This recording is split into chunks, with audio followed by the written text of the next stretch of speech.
The Daily Q. We don't do no intro. We just get into it. We gotta talk about how y'all turned my man Ginuwine into a meme. He's a meme now. He's meme status. The man who made Pony and Differences. Y'all turned into a meme. I just don't get it. Oh, I got boogers flying out my nose. It's gross. Ew, that's gross. Dang. That was on camera too. Hold on, let me take care of that real quick. Anyways, we back. But the point is that y'all out here turning my idols into memes. Man's is just trying to live his best life out here, just dancing on stage, in concert, just free as a bird. And yes, his moves may not be as flexible as they used to be. He may not have the dexterity that he used to have. But I guarantee that if he really wanted to, he could probably pull any chick that he wanted into in that crowd. Still to this day, because he's genuine. But y'all are wild. Y'all done. You got this man carrying couches and sweeping brooms. The internet is ruthless. The internet will just tear you up into shreds without any type of mercy or any type of grace or recognition for your talents. In fact, your recognition for your talents could lead to your ultimate demise, as we're seeing with Ginuwine. Because in the meme that I'm seeing, the most popular one that's going around, it shows Ginuwine in the Pony video. He's doing his thing. He's doing like the butterfly or something. And then they're showing the stage footage that he did at some concert. And he's trying to do the same move and he looks all stiff and stuff. But how old is Ginuwine though? I feel like man's is aged. I mean, I'm 38. So when that video came out, he was at least 20 something. Right? So hold on. Let me do some quick Googling if I get my keyboard to work here. Ginuwine age. Ginuwine is, oh damn, he's 51 years old. Oh, dang. He's actually kind of old. He actually looks great for his age though. Like, we're not complaining over here. Dang. Some reason I thought that he was in his 40s. I don't know. I guess I was tripping. But apparently he's 51. Still out here doing his thing. But my point is still valid. I still think that Ginuwine could still go and pull your chick anyways, regardless of what his age is. You know what I'm saying? He's still out there. Y'all leave Ginuwine alone. And this is why they be telling rappers they need to retire, because people will pull your card and then look up your history and then compare it to where you're at now. Like, especially with like the cancel culture being so apparent and alive and thriving. If you have your stocks invested in cancel culture, you're probably flourishing on a grand scale right now. The point is, you have to be careful. Ginuwine can't even go and have a good time at some concert in Miami with the Thoughts watching. He has to. Now, I don't even know what Ginuwine can even do. I mean, he just continued to live his best life, I suppose. But the point is that unless you're like Snoop Dogg, who's like impervious to memes because he basically just became a meme. I guess that's kind of what happens though. Like, as you get older, you just become a meme. That's like the ultimate immortalization of your of your career, is to reach meme status. And the more I think about it, the more I realize that actually might be true. Where it's like, I think about like Michael Jordan, like he's a meme. LeBron's a meme. All the greats, Leo DiCaprio, he's a meme.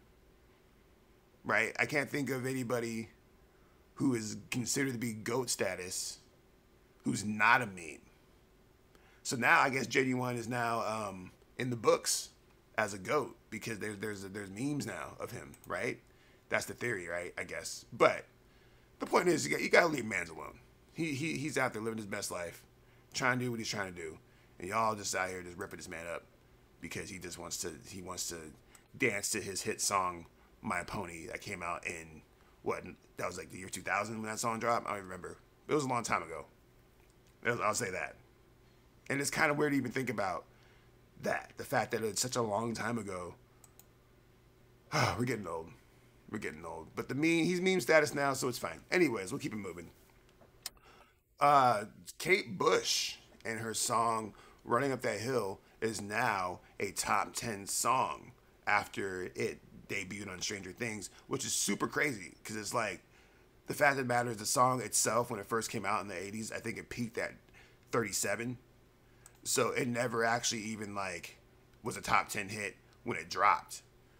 But, and I'm about to get all kind of like philosophical and deep on y'all. Not really that deep, honestly. I'm just drawing parallels. There's been I think everything moves in cycles, first of all. There's always cycles in terms of like trends and patterns and flows. And the general rule of thumb is that these cycles last about 20 to 30 years, right? Maybe 40, kind of depending on what you got going on there. And if you look at that look at that mindset, it makes sense that, one, that Stranger Things is so widely popular right now, but also the fact that that song is extremely popular because we're already back kind of into the 80s now, if that makes any sense. We kind of skipped the 70s. I think we're actually going to get back to the 70s here soon once things start getting a little bit darker and bleaker out there. We'll be getting back to the hippie power, flower power stuff. But right now, we're kind of in like a little 80s vibe. You know what I'm saying? We kind of got this like this proxy beef with Russia. We got Top in the box office. No, you got Stranger Things with the 80s soundtrack, Kate Bush with a top 10 single. But when you think about what led into it, even artists like The Weeknd and Post Malone are over here doing 80s style beats and synthesizers and all this stuff. Like, we're back in the 80s, bro. I don't know what that means for me. I was born in 1984, so for me, it's like I don't even know how this information is useful to me. I listened to, I know the Kate Bush song growing up. I'm not like, it wasn't like in my playlist. I wasn't using it to fight demons and stuff, but I was familiar with the song. And so hearing it in the show, it was like, oh, that's cool. That's super tight, actually. And what's funny about that is that, like, I feel like there's going to be a mad resurgence of 80s artists now. You're about to see Pat Benatar go platinum or something like that because of what happened with this song and just how the vibe is in general. It's very interesting. It's very fascinating in general. I think that society is shifting back to a 80s mindset.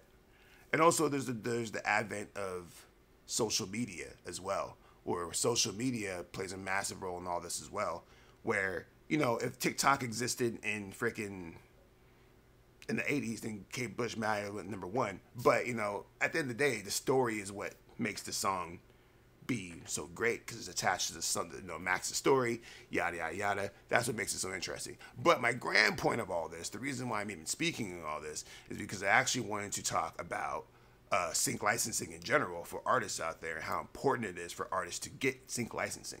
And this is something that this is a mountain that I'm still trying to climb. I know a couple of my friends out there are killing it in the sync licensing game. I gotta start hitting them up for advice. But on the real though, like, your song getting in the right TV show with the right characters behind it in the right moment can launch you into a different stratosphere. This is probably, honestly, from my opinion, one of the most effective ways to get your music out there is sync licensing. Now, in order to do sync licensing, you have to reach out to certain companies sometimes or have connections with music supervisors or just have the plug. My method, which I've been trying to do, is just use my own music and my own films. So when you guys watch The Bond, I'll be getting some sync licensing off of my own music. It's kind of lit. That's how we do it. Although I do have to fill out some more documents to finalize that. It's kind of a pain in the butt. It's called Q sheets. We'll talk about that later. But the point is that artists, if you want to really get your music out there, look into sync licensing. Reach out to these companies, send them your music, make sure it's mastered and mixed correctly and has all the proper bells and whistles that make these people want to mess with it, and send it out to them. Worst case scenario, they say no. Best case scenario, your song ends up in the next Batman movie when Zoe Kravitz hits the club. And that will blow you up, right? Like, it happens time and time again. One of my favorite artists, actually, and a lot of people don't even talk about this dude because he actually, when you look at his numbers, he's not like extremely popular. But one of my favorite artists is Blackway. Blackway actually made the theme song, one of the theme songs for Into the Spider-Verse. It's a song where Miles Morales is running and he jumps off the building and it's like, well, this is just a grand moment. That song is actually one of my favorite songs ever. And I became a fan of that dude off that song, and I actually listened to all his content. He just put out a new EP called Impossible, and all his music is like that type of movie sync licensing vibe. Because it's certainly a vibe. And this is part of the reason why my music's not getting sync licensing. And this is actually a conversation that I had with somebody who does sync licensing. They're explaining to me, they're like, oh, you can't be talking all personal. You know what I'm saying? You have to keep it very generic. You have to keep it very run-of-the-mill and make it so that people can put themselves into the song. So what he meant by that is that, like, so my music, I'm talking about like my father and like my kid and like being broke in the streets and rapping and like how dope I be. You know what I'm saying? It's hard to put that music into a show, because unless the scene is basically that, it's not gonna get picked up. What you want to do is make music that has a wider berth. You know what I'm saying? Songs that talk about, I don't know, love.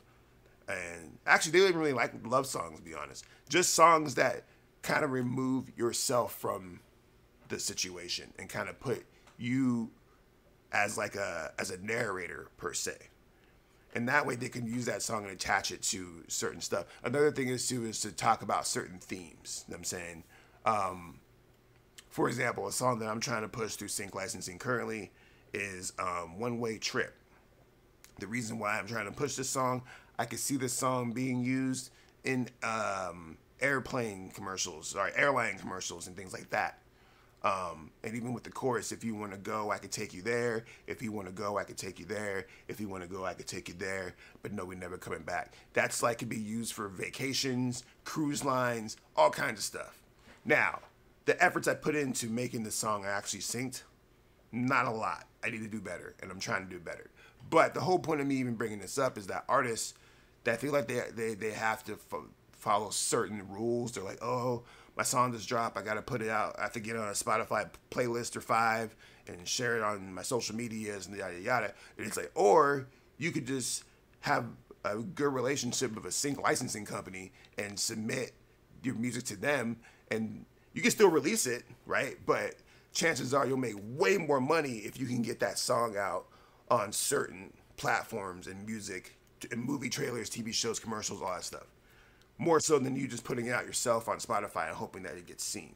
And when like I said, bringing up the artist Blackway, for example, like he doesn't have a lot of numbers on social media. Like even if I look him up right now on, let's say, because I use YouTube Music. I know it's fire. Don't hate on me. I use YouTube Music. But if I look up Blackway on YouTube Music, he currently has 20,000 subscribers, right? This is the dude who did the song for Spider-Man Into the Spider-Verse, which is like at this point a $600 million film, right? For reference, let's look at J. Cole, right? Let's see how many followers J. Cole has on my app. 6.48 million followers, right? So, like I said, not a lot of people know who Blackway is, but this dude's actually one of my favorite rappers. And like I said, most of his music has that sync licensing vibe where it's like, oh, this could go great in a commercial. Oh, this can go great in a TV show. Oh, this can go great in an action sequence. He makes that type of music. And honestly, it's like its own genre. This is something that I've come to discover. You can't just like make it. I suppose that you can, but like it's not something that you can just like dive into and be like, oh, I'm just going to go make some music for the next Batman movie. Like, no, it's a lot of time it's a lot more orchestral and a lot more constructed and a lot more progressive than the typical rap song, which is why the typical rap song typically in the average TV show, in the average movie trailer is not being heard. But I made a post the other day on Facebook talking about how Kanye West's Power and Kanye West in general might have the most sync licensing song in any famous rapper I could think of. His song is in every trailer. Every trailer. Watch the Throne and Power. What's the song from Watch the Throne? The one with Frank Ocean. What's akin to a god? That song. In every trailer.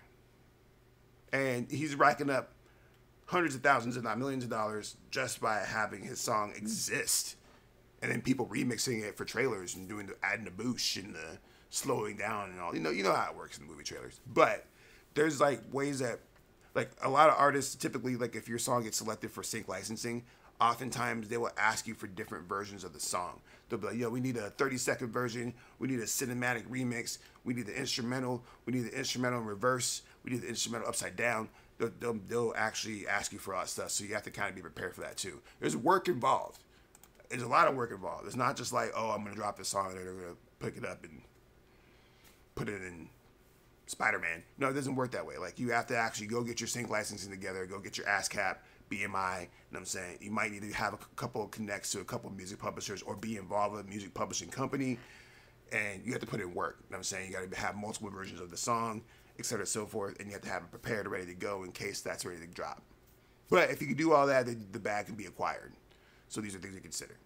Anyways, I hope that these are some things that blow up your mind. This is the Daily Q. We're going to try and do this daily, even though I'm calling it the Daily Q.